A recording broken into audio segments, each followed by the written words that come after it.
hear someone say that Josh Allen is every bit as good as Patrick Mahomes?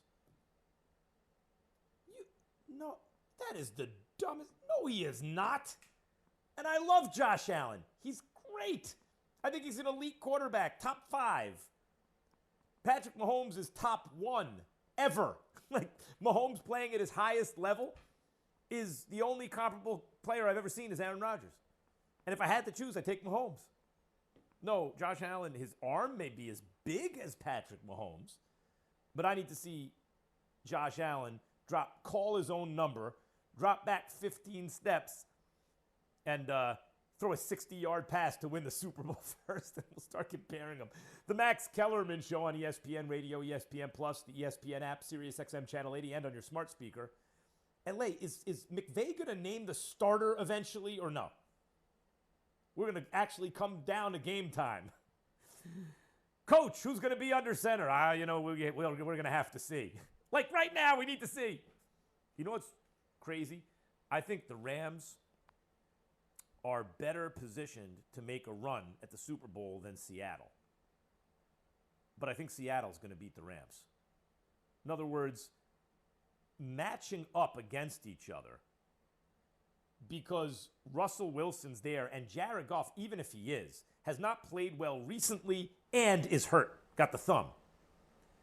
Makes me think Seattle has the advantage. But like if you think about who wins this game, how far can they go? How far would Seattle go without a real defense?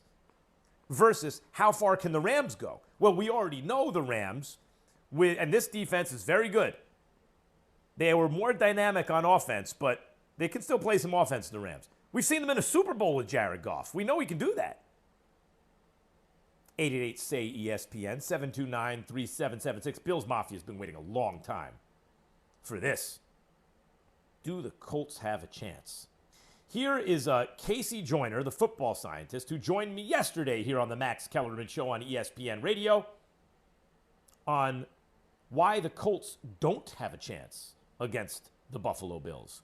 The Colts, if they have 2 or more giveaways this year on offense, doesn't matter how many takeaways they get. If they give the ball away 2 or more times on offense, they're 2-4. They have 1 or fewer giveaways on offense, they're 9-1. Every time they get 2 turnovers on offense, they're going to have problems.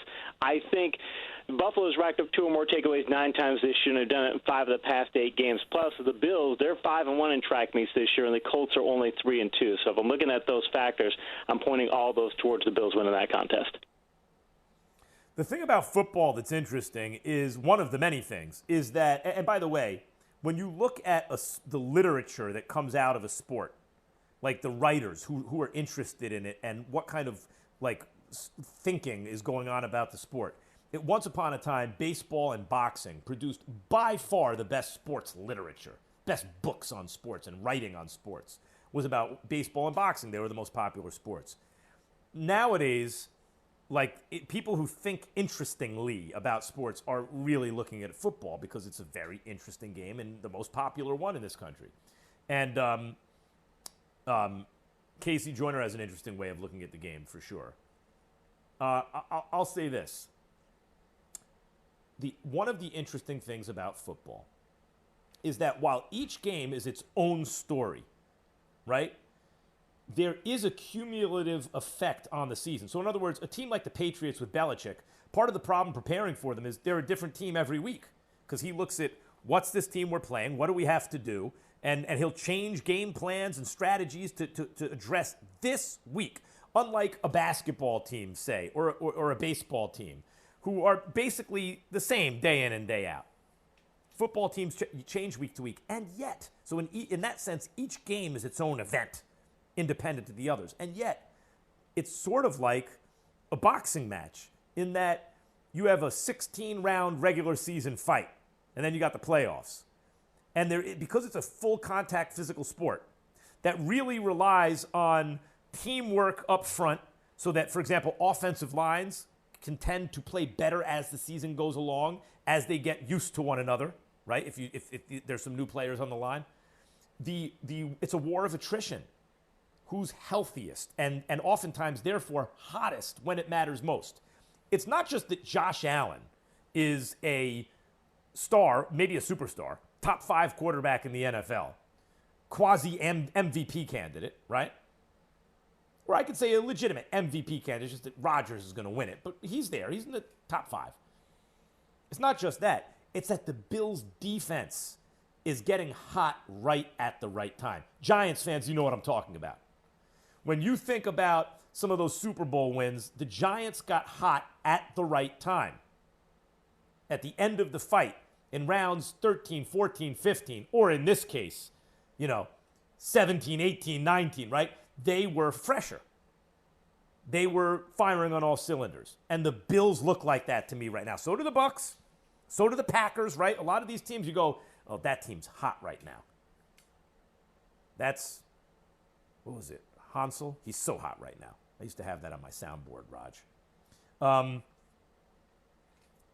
The Bills are not, Josh Allen's better than Phillip Rivers by a lot right now. But also the Bills are peaking at the right time. Andy in California, you're on the Max Kellerman Show, ESPN Radio. How you doing, Max Kellerman? I just want to make it a quick point that with Steve Cohen, not only do we have a new owner, but it's a new decade. He's an owner that's a big Mets fan. Andy, you're in California. What are you doing rooting for the Mets? He's going to take the Mets to another level with the additions of Lindor, Francisco Carrasco, McCann. We're going to be the team to beat all this decade and for the future. He's not looking for... Andy, can you hear me? Yes, I can hear you. Hello? What are you doing rooting for the Mets in California? I was born in New Jersey, Passaic, and I was born in the 80s. I became a huge Mets fan. Hold on. See, everybody? He was born in New Jersey. Most guys in Jersey are Yankees fans. But you were born in the 80s. I'm telling you, this is why I bring it up. The Mets are never going to permanently overtake the Yankees. The Yankees are the greatest team by far in the history of American team sports. They got 27 championships. And almost any era you look at, they got more championships than everybody else. In sports, let alone in baseball. Like, pick it up, at any 30-year period. Oh, yeah, they got more championships than everyone. But the point is, a town can be flipped temporarily. It can be.